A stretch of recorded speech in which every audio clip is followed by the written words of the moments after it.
لما تيجي تطور عربية ما ينفعش تبص على كل جزء فيها لوحده. لازم تشوف الصورة الكبيرة وتشوف كل حاجة ماشية ازاي مع التانية.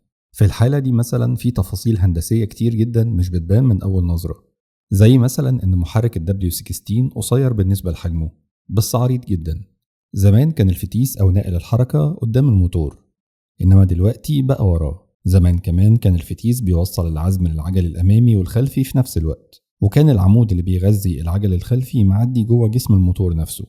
تصميم مجنون بصراحة. لكن دلوقتي بقى في فاصل كامل بين العجل الأمامي والخلفي. العجل الأمامي بقى شغال بموتورين كهرباء ومفيش أي توصيل ميكانيكي بينهم بين الموتور الرئيسي. بينهم دلوقتي بطارية، والفتيس كمان اتنقل لورا. التحول ده خلى تصميم العربية من الناحية الديناميكية للهوائية يتغير تماما، لأن الموتور بقى أنحف ومثبت بزاوية معينة جوه العربية، وده سمح إن الديفيوزر اللي ورا يبقى أطول بكتير، تقريبا ضعف اللي في الشيرون. الفكرة إنك كده بتخلق قوة ضغط لتحت أو داون فورس من جسم العربية نفسه، مش من سبويلر فوقيها، وده بيقلل مقاومة الهواء وبيزود الثبات. كمان لأن الموتور بقى أرفع بقى فيه أنفاق هواء طويلة جدا على الجنبين، والهواء بيمشي حوالين الموتور وعلى نظام التعليق اللي معمول على شكل جناح علشان يستفيد من تدفق الهواء ده. كل ده بيخلي العربية أضيق من قدام، وده مهم جدا لأن مقاومة الهواء مش بس بتعتمد على معامل السحب، لكن كمان على مساحة واجهة العربية.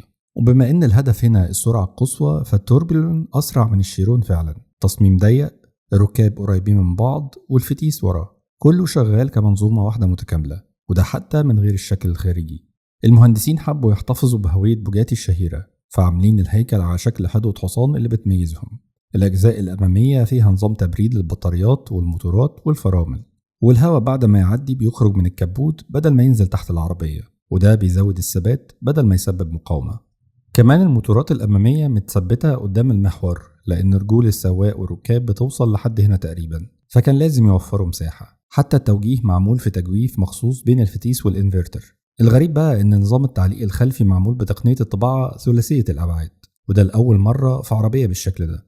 استخدموا الذكاء الصناعي لتصميم الشكل المثالي لكل دراع تعليق، قوي جدا لكن في نفس الوقت انسيابي مع الهواء. يعني بيشيلوا أي جزء مش ضروري من المعدن ويسيبوا بس اللي فعلا محتاجينه عشان يتحمل القوة أثناء تسارع أو الكبح أو المطبات.